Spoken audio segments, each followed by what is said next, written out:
नमस्कार, रीवा 24 न्यूज में आपका स्वागत है। ताज़ातरीन खबरों के साथ मैं शैलेंद्र। सबसे पहले प्रमुख खबरें। सांसद जनार्दन मिश्रा बसोर बस्ती पहुंचे और साफ सफाई करते नजर आए। यूरिया वितरण में लापरवाही की जांच करने पहुंची आर्थिक अपराध शाखा की टीम। कुंवर सिंह की अगुवाई में फूंका गया गोदी मीडिया का पुतला और भाजपा झुग्गी झोपड़ी अध्यक्ष के ऊपर हमला। संजय त्रिपाठी के आदमियों पर लगाया आरोप। खबरें विस्तार से। सांसद जनार्दन मिश्रा निराला नगर बसोर बस्ती पहुंचे और स्वयं साफ सफाई की, साथ ही प्रधानमंत्री आवास में शिफ्ट होने की बात भी कही। शहर के वार्ड क्रमांक 9 निराला नगर बसोर बस्ती पहुंचकर सांसद जनार्दन मिश्रा ने वहां की साफ सफाई की, साथ ही वहां के रहवासियों से आग्रह किया कि प्रधानमंत्री आवास योजना के तहत आवंटित आवासों में जाकर निवास करें। उक्त गंदगी से वहां निजात मिलेगी, परंतु बसोर बस्ती के निवासियों को डर है कि वहां जाने से उनका व्यवसाय बंद हो जाएगा। उक्त मामले को लेकर सांसद जनार्दन मिश्रा से रीवा 24 न्यूज ने बात की। उन्होंने क्या कहा, आप सुनिए। वहाँ एक गंदी बस्ती है और उस बस्ती के लोगों को प्रधानमंत्री आवास योजना के तहत मकान दिलाए जा रहे हैं। पर विगत 1.5 वर्षों में जो कांग्रेस की गवर्नमेंट थोड़ा व्यवधान आया, उनका 14 करोड़ रुपए जो प्रधानमंत्री आवास के लिए आया था उसको वहाँ के तत्कालीन नगर निगम कमिश्नर ने डाइवर्ट कर दिया ठेकेदारों को। अब वो फिर से पैसे की व्यवस्था करके बैंक लोन वगैरह करके उनको मकान दिलाने की प्रक्रिया शुरू है। अभी कल ही उनमें से कुछ लोगों को 1-1 लाख रुपए मकान बनाने के लिए ट्रांसफर किया गया है, परंतु अभी वो बहुत ही घोर गंदगी में जी रहे हैं और जब तक वो शिफ्ट नहीं हो जाते तब तक उनको एक मनुष्य के रूप में जीने के अधिकार तो है। अगर इस दुनिया में कहीं ब्रह्मांड में जो नर्क और स्वर्ग की कल्पना है, अगर कोई नर्क है तो नर्क से भी नर्क का भी नर्क वो बस्ती है। इसलिए वहां गया था कि शायद थोड़ा सा उनके सुख सुविधा में सुधार हो जाए, गंदगी कुछ हटे, सफाई हो जाए, पानी निकल जाए, कीचड़ कुछ कम हो, साफ पानी किसी तरह से मिलने लगे। तो उसी प्रयास में आज गए थे। अभी 2 दिन और जाना है। कितनी आबादी है वहाँ? लगभग 100 घर बने हुए हैं, 100 झुंगियां हैं। घर क्या झुंग हो गया कुछ, माने एक घर कहें कि झुंगी कहें कि क्या कहें, समझ में नहीं आता कि उन ढांचों को क्या कहा जाए। आप बांस की भी बात किए थे, बांस वगैरह कुछ बनाने के लिए। उनमें से कई बसोर हैं जिनका बांस बनाने का अपना व्यवसायिक जो परंपरागत व्यवसाय है। उनको किसी ने कह दिया कि वहां अगर चले जाओगे तो बांस का बर्तन बनाने का सुविधा नहीं मिलेगी।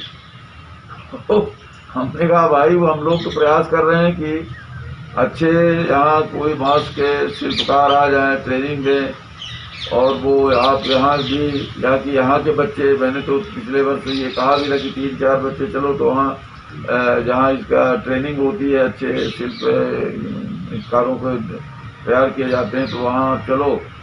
तो हम लोग जैसा प्रयास कर रहे हैं कि और अच्छा इनका बांस का शिल्प, बांस के बर्तन और अच्छे बने। अब उनको समझाया जा रहा है कि वहां जाओगे तो बांस के बर्तन बनाना बंद हो जाएगा। तो उनको ये शंका है कि वो तो वहां जाएंगे तो बांस नहीं बनाने देंगे, बांस का बर्तन नहीं बनाने देंगे, हमारे पास कोई ऐसा दूसरा कौशल है नहीं, तो हमारा तो व्यवसाय बंद हो जाएगा। तो इस तरह की कुछ दुष्प्रचार करके जो वातावरण वहाँ खराब किया है, उसी संदर्भ में बात हो रही है। 4 गुना 3 गुना 2 गुना पैसा यहाँ के जाऊँ तो उनका कीमत मिले थी, उसे वहाँ मिली।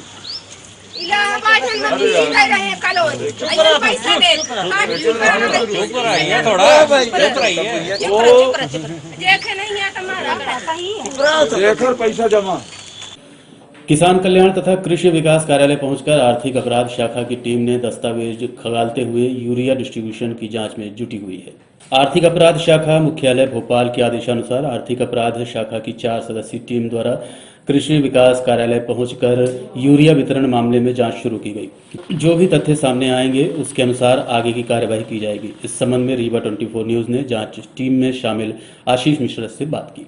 ये आर्थिक अपराध ब्यूरो भोपाल मुख्यालय महानिदेशक महोदय के निर्देश से यूरिया डिस्ट्रीब्यूशन के संबंध में जांच के निर्देश प्राप्त हुए हैं। और उसी के सिलसिले में यहाँ जानकारी हम लोग एकत्रित करने के लिए EOW की टीम यहाँ पर आई हुई है। अभी तो हम दस्तावेजों का जो है संकलन कर रहे हैं और आगे दस्तावेज मिलने के बाद जैसी स्थिति बनेगी वैसी कार्रवाई की जाएगी। कितना सदस्य दल है जी, कितने लोगों की टीम? अभी तो दस्तावेजों का संकलन है। टीम में हम लोग 4 सदस्य हैं, 4 सदस्यीय टीम यहाँ पर आई हुई है। नाम हम पृथक से दे दें। कांग्रेस पार्टी के सदस्य कुंवर सिंह की अगुवाई में नेशनल चैनलों पर निशाना साधते हुए फूंका गया पुतला। कांग्रेस पार्टी के सदस्य समेत दर्जनों की संख्या में समर्थकों ने एकजुट होकर नेशनल चैनलों पर निशाना साधा और बड़ी बड़ी मीडिया हस्तियों के पोस्टर लगाकर पुतला फूंका। इसका कारण पूछने पर उन्होंने क्या कहा, आप सुनिए। विश्व का सबसे बड़ा लोकतंत्र भारत है और लोकतंत्र को जिंदा रखने के लिए वह लोकतंत्र का चौथा स्तंभ मीडिया कहा गया है। लेकिन आज देश के अंदर मीडिया चंद पूंजीपति अडानी और अंबानी जैसे लोगों की रखैल बनकर रह गया है और पूरे देश में कोरोना महामारी से 35 लाख लोग जान गंवा चुके हैं। 35 लाख लोग पीड़ित हैं, 65,000 लोग जान गंवा चुके। 5,000 किसान मध्य प्रदेश के अंदर 5 सालों में आत्महत्या किए हैं। 15 करोड़ लोगों की नौकरी चली गई। देश की सार्वजनिक जो कंपनियां हैं उनको एक एक करके बेचा जा रहा है। बेरोजगार व्यक्ति रोजगार ढूंढने में परेशान है। आम जनता त्रस्त हो चुकी है। लेकिन देश की मीडिया सिर्फ दिखा रही है सुशांत हत्याकांड में रिया चक्रवर्ती को फांसी, अमिताभ बच्चन लैट्रिन, विराट कोहली अनुष्का बाप बन रहे हैं। लेकिन मैं ये पूछना चाहता हूं, क्या देश के अंदर मीडिया का स्तर गिर चुका है? क्या संत कबीरदास और जो महापुरुषों के लोग हैं वो क्या जिंदा नहीं रहेंगे? क्या लोकतंत्र को जिंदा रखने की हम सबकी जिम्मेदारी नहीं है? क्या एक व्यक्ति, मीडिया का सबसे बड़ा काम होता है सरकार से सवाल पूछना। न्यूयॉर्क टाइम एक अखबार है अमेरिका में, उसने एक खबर छापी कि 1 साल के अंदर जो वहां के ट्रंप हैं, डोनाल्ड ट्रंप, उनने 650 बार झूठ बोला। क्या भारत में ऐसी कोई मीडिया या भारत में ऐसे स्वतंत्र कोई चैनल रह गए हैं जो भारत की सरकार से एक मजबूत स्तर पर सवाल पूछ सके? आज देश के अंदर अघोषित लॉकडाउन, GST, नोटबंदी और इससे जो समस्याएं पैदा हुई हैं, क्या ये हम सबके बीच में परेशानियां नहीं है? क्या कोई मजबूती से अपनी बात रख पा रहा है? हम लोग चाहते हैं चंद मुट्ठी भर लोग, ऐसा भी नहीं कि सारी मीडिया, चंद मुट्ठी भर लोग चैनलों में आके कहते हैं एक पेपर ठीक से नहीं पढ़ सकते, लेकिन कहते हैं पूछता है भारत। क्या पूछता है भारत? 130 करोड़ लोगों की तुम वहां स्टूडियो में बैठे बैठे जिम्मेदारी ले रहे हो।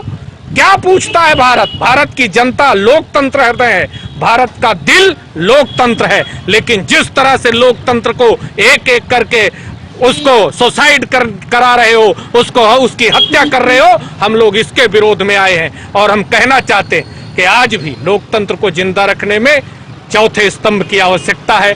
आप सब को बहुत बहुत धन्यवाद है कि आप सब, चाहे किसानों का मुद्दा, 3 जून को मोदी सरकार ने 3 अध्यादेश ला दिए, मंडी समाप्त हो जाएगी, समर्थन मूल्य समाप्त हो जाएगा, तो किसान आत्महत्या के अलावा और क्या करेगा? लेकिन किसी मीडिया ने इसको नहीं दिखाया, जबकि अध्यादेश लोकसभा में और राज्यसभा में पारित होना चाहिए। तो क्या किसान, मजदूर, छात्रों के लिए हमारी जिम्मेदारी नहीं है?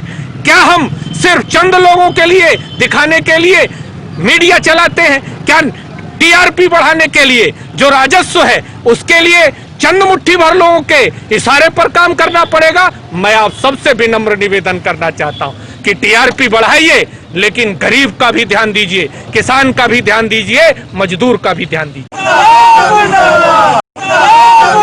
अखिल भारतीय विद्यार्थी परिषद जिला इकाई रीवा ने महाराष्ट्र सरकार का पुतला फूंका। विगत दिनों महाराष्ट्र सरकार द्वारा अखिल भारतीय विद्यार्थी परिषद के कार्यकर्ताओं के ऊपर बढ़ी हुई फीस को लेकर प्रदर्शन के दौरान महाराष्ट्र सरकार ने लाठीचार्ज करवाया था, जिसके चलते आक्रोशित अखिल भारतीय विद्यार्थी परिषद जिला रीवा नगर मंत्री आशुतोष मिश्रा की अगुवाई में महाराष्ट्र सरकार का पुतला दहन किया गया। इस संबंध में रीवा 24 न्यूज ने संघ के नगर मंत्री से बात की। महाराष्ट्र सरकार का पुतला हमारे यहाँ सभी प्रदेशों में दहन किया गया है, क्योंकि हमारे अब्दुल सत्तार महाराष्ट्र सरकार के शिक्षा मंत्री हैं, उनको ज्ञापन देने गए थे। उनके कारण उन्होंने वहां पे लाठीचार्ज करवाई विद्यार्थी परिषद के कार्यकर्ताओं के ऊपर। इसलिए सभी जगह सभी प्रदेशों में यहाँ महाराष्ट्र सरकार का पुतला दहन किया गया है।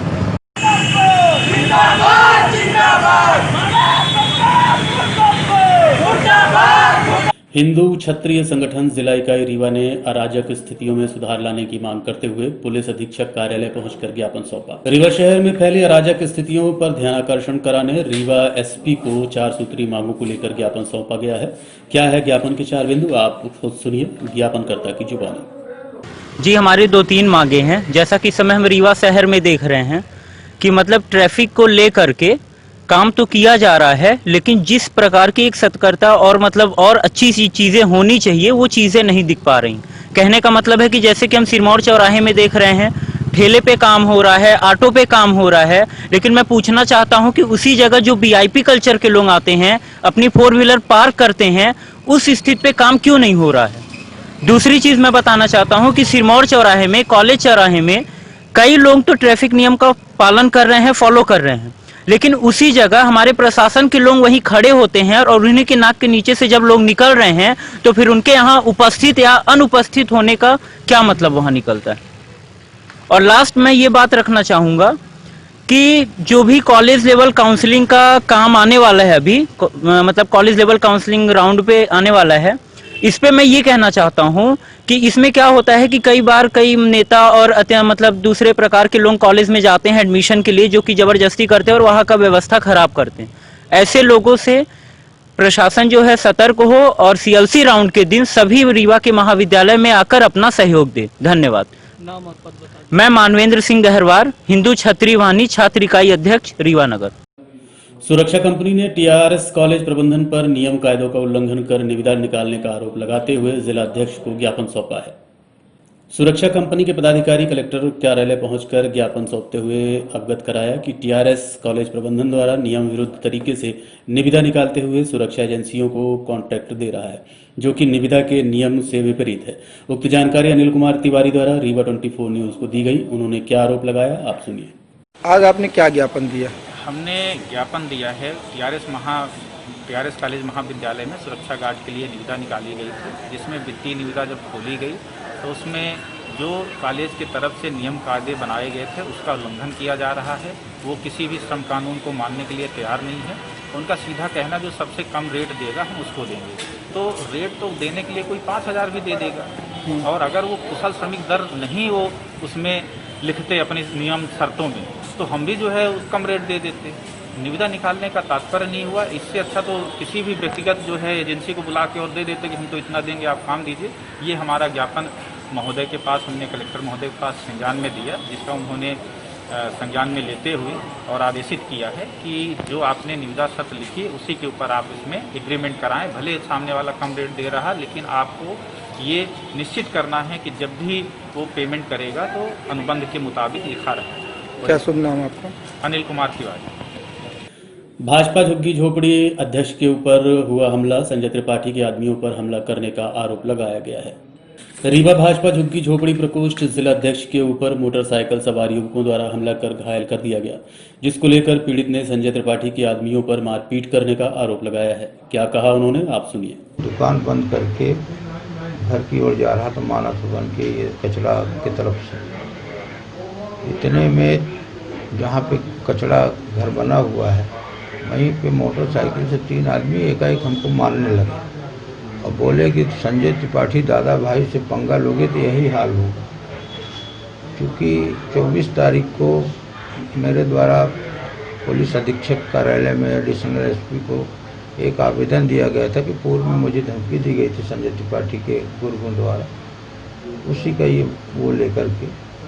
और आपका विराट 24 में भी 2-3 दिन पहले कोई समाचार निकला है जिसमें मेरा बयान है, उसमें खैरानी बस्ती की ज़मीन को लेकर, उसी का ये फायदा उठाकर अचानक हमारे ऊपर हमला। हाथों से मार रहे थे, पता नहीं हमको। हम चश्मा हमारा गिर गया था, हमको कुछ दिख नहीं रहा, चश्मा हमारा टूट गया। मोबाइल पड़ा था रोड के बाहर, उसको किसी तरह से पकड़े। कितने लोग? 3 आदमी थे वो। नहीं, वो सब ढट्ठी मरे वो बांधे हुए थे। जमीन का क्या विवाद है? नहीं, हमारा कोई विवाद नहीं, खैरा नई बस्ती के जमीन का विवाद है। आदिवासी हरिजन आदिवासियों का उनका फर्जी रजिस्ट्री कराया संजय त्रिपाठी ने 12 एकड़ 59 डिसमिल जमीन। उसी में गरीबों के साथ, चूंकि मैं भाजपा झुग्गी झोपड़ी का जिलाध्यक्ष हूँ, तो जनता बुलाती है तो उनकी मदद करता हूँ। उसी का वो हमारे ऊपर फर्जी मुकदमा लगवाया है उन्होंने 2016 में, न्यायालय में विचाराधीन है। अब आज मेरी ये स्थिति कर दी। जी, FIR कराने आया हूँ। वहीं इस संबंध में संजय त्रिपाठी से बात की गई तो उन्होंने कहा कि मनगढ़ंत आरोप जमीनी विवाद के चलते प्रशासन को गुमराह करने का प्रयास किया जा रहा है। मैं समाज सेवा का कार्य कर रहा हूं, पहले जो था वो था, अब इन सब कामों से दूर। हमारा महाराजी साहब से हमने जमीन खरीदा था, विधिवत रजिस्ट्री कराई थी, नामांतरण हुआ था, रेलवे काम को उसमें मुआवजा भी मिल चुका है, गवर्नमेंट के पूरे रिकॉर्ड हमारे पास हैं। ये नाजायज तरीके से कब्जा करवाते हैं, बेचते हैं और कब्जा करवाते हैं। और जब यहाँ से कोई मान लीजिए गया, हमारा भाई गया था तो अभी फिलहाल महीना भर पहले, तो वहाँ उन्होंने धमकी उनकी दिया, उसकी रिपोर्ट चौराहा थाने में किया है, वो हमने दिया है। और तो अब ये उन्होंने फिर अपने ऊपर हमला भी करवा लिया। कल मैं देखा तो मुझे साफ हो गया कि ये क्या कर रहे हैं। तो मैं देखिए, पिछला छोड़ दीजिए आप, पिछला मैं क्या था क्या नहीं था, उसका मैं न्यायालय से दंड भी भुगत चुका हूँ। आज की बात करें, पिछले की बात करने से, पिछला तो मैं भोग चुका हूँ जो मुझे भोगना था, और पिछला भी झूठा था। 2003 में जो है पॉलिटिकल हमको फंसाया गया, पूरा रीवा जानता है पॉलिटिकल, हमारे साथ दोबारा जो है इस तरीके से षड्यंत्र न हो, इसलिए जो है मैं चाहता हूँ। और बाकी मुझे पूरी उम्मीद है कि शिवराज सरकार है तो इस तरीके से काम नहीं होगा। गृह मंत्री मेरे बड़े भाई ऐसे हैं और सब भाजपा के लोग।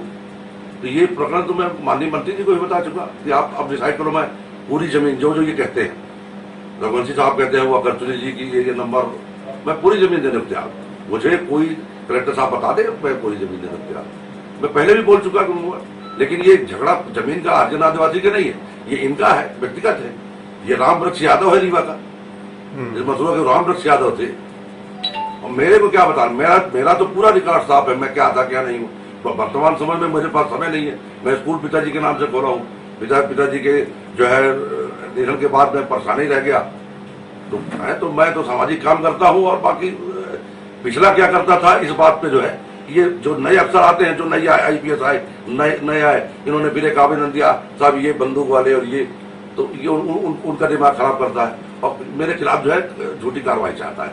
तो मेरा निवेदन ये है आपके माध्यम से प्रशासन से कि बिल्कुल जांच करें, राजपत्रित अधिकारी से कराएं।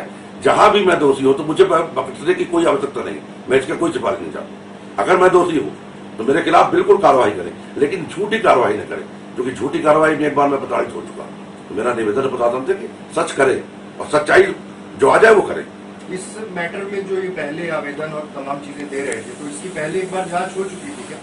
ये हजारों बार जांच इसकी हो चुकी। ये जब इनके ऊपर मुकदमा लगा तो इन्होंने जांच कराई, 100 जांच कराई, 100 बार इन्होंने लिख के हमारे खिलाफ दिया। 20 एक बार हमारे खिलाफ जो है 50 महिलाएं लेके जाएंगे। तो ये तो नाटक इनका करने, अच्छा ये धमकी भी देते हैं कि मैं 100 चमार भेजूंगा और घर में अटैक करवाऊंगा, तुमको मैं संजय त्रिपाठी मरवा दूंगा। व्यक्तिगत ये 100 वहां से चमार भेजेंगे, तो इनका ये मॉब में हमको अटैक करा दो, मरवा दो, ये इनकी साजिश रहती है, ये इनका धंधा ही है। कैप्चर कराना, जमीन जो है कब्जा कराना, और कब्जा कराने के बाद जो है मॉब में किसी से झगड़ा कराना। अब मेरा रिकॉर्ड जो है मुझको परेशान करता है। कोई दूसरा अफसर जो आ रहा है वो तो ये समझ नहीं रहा, उसको भी समझने में टाइम लगेगा, तब तक ये बता देंगे साहब ये बिक्रू पांडे। ये इस मसले में जो कल उन्होंने एलिगेशन लगाए हैं, तो आप पुलिस में कंप्लेन करेंगे, क्या करेंगे? कल मैं कलेक्टर साहब को दे चुका हूँ कि उसमें डाल दिया था, और आज 9 सदस्य वालों ने छापा भी है पूरी चीजें। तो जो कलेक्टर साहब निर्णय करें, जो प्रशासन कहे, मैं पूरी जमीन छोड़ने का, मुझे कोई झगड़ा नहीं चाहिए। और हरिजन आदिवासी का झगड़ा, ये व्यक्तिगत इनका झगड़ा है। हाँ, ये सब उनके नाम पे लड़ रहे हैं। मैं जमीन पूरी छोड़नी चाहूँ, जमीन मुझे जहां भी बोल दे। जब मैं झूठे में चला गया था जेल मर्डर केस में, तब ये जमीन पे अतिक्रमण कर लिया इन्होंने। हाँ, उसमें 3-4 लोगों के खिलाफ जो है कोर्ट से वो भी है, बेदखली का आदेश भी है। तो इनके पास कोई रिकॉर्ड सिर्फ झूठा है और जबरदस्ती है। हम 50 इकट्ठा हो जाएंगे और उसको, और पिछला रिकॉर्ड ही है तो उसमें जो है गुमराह करेंगे प्रशासन, ये है। और अब चलने से पहले प्रमुख खबरें एक बार फिर। सांसद जनार्दन मिश्रा बसूर बस्ती पहुंचे और साफ सफाई करते नजर आए। यूरिया वितरण में लापरवाही की जांच करने पहुंची आर्थिक अपराध शाखा की टीम। कुंवर सिंह की अगुवाई में फूका गया गोदी मीडिया का पुतला और भाजपा झुग्गी झोपड़ी अध्यक्ष के ऊपर हमला। संजय त्रिपाठी के आदमियों पर लगाया आरोप। आज के अंक में इतना ही। देखते रहिए रीवा 24 न्यूज। नमस्कार।